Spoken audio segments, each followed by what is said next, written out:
This is a 60% tray mount case that popped up out of nowhere a while ago, and I initially joined on the pink color.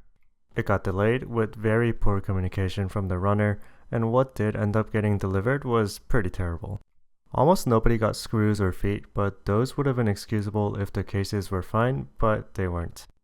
Almost everyone was reporting seeing bare aluminum in many places, and a lot of small blemishes. My unit had both of these problems, so I asked for a replacement which was in the same state. I returned both, and it took me almost a month to get a refund, but I'm just glad I got my money back in the end.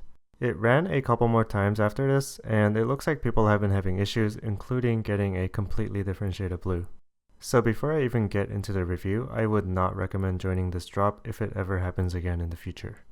Anyway, I picked this one off eBay from one of those sellers that resell old stock from mass drop, and surprisingly, this is in a lot better condition than others.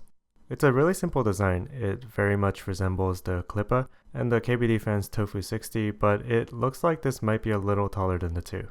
There's really nothing going on in any of the exterior sides. The back cutout is a little circle, which can count as a design element, I guess. On the interior of the case, there's a little cutout of a dog's head, which sort of goes with the lighthearted spirit of this case. Though it's very simple, the design is actually pretty attractive, and I think it works really well with the shape of SA keycaps, though this can introduce ergonomics problems, but I'll get into that later. The finish on the case is pretty unique. I haven't seen this offering in any other group buy before, and maybe it contributed to the drop's failure, but I think it has potential.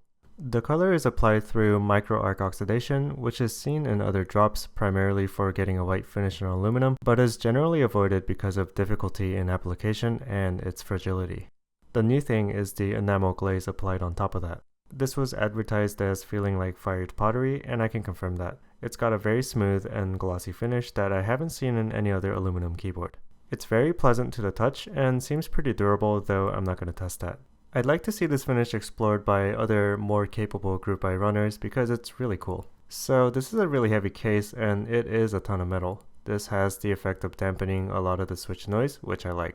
This build is vintage MX Blue stems in modern cherry housings, PCB mounted on a GH60 Satan board.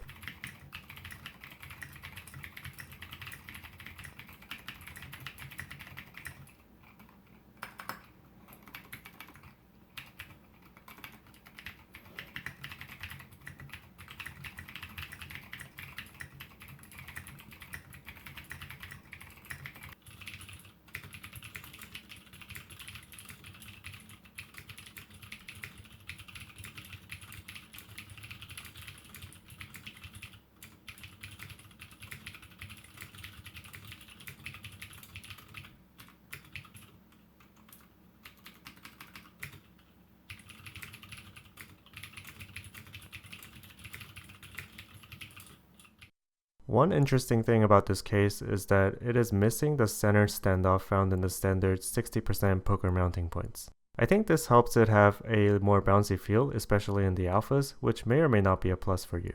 I think this is something that should be explored further in other tray mount cases because it makes it feel less like a tray mount. One thing you're going to notice right away is how tall this board is. The front edge is 25mm tall and the back is 36. With cherry profile keycaps on, the typing height is about 32mm on the front row and 43mm on the back. This is actually not too much taller than something like my Clueboard, but the design makes it look so. Like I said before, the case looks great with SA keycaps. However, the height combined with the tall keycaps creates a bit of an issue at actual usage. The overall typing height becomes very tall and sort of uncomfortable to use. I think lower profile profiles like Cherry work better in terms of ergonomics, and they look fine, but I think the case really deserves SA on it.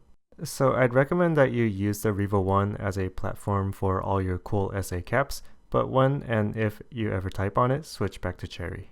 So I actually do like my Revo 1, but I would never go through the drop process again with Revo design. Just the fact that they delivered some of the cases that they did is proof of poor manufacturing process and quality control at multiple points in the chain. The only scenarios in which I can recommend the case are in the aftermarket where you can see detailed pictures of the particular case you'd be buying, or if you're looking to get the thing refinished. It's really a shame that the drop turned out the way it did, because it offered colors that aren't really seen very often and a finish type that had the potential to be really good.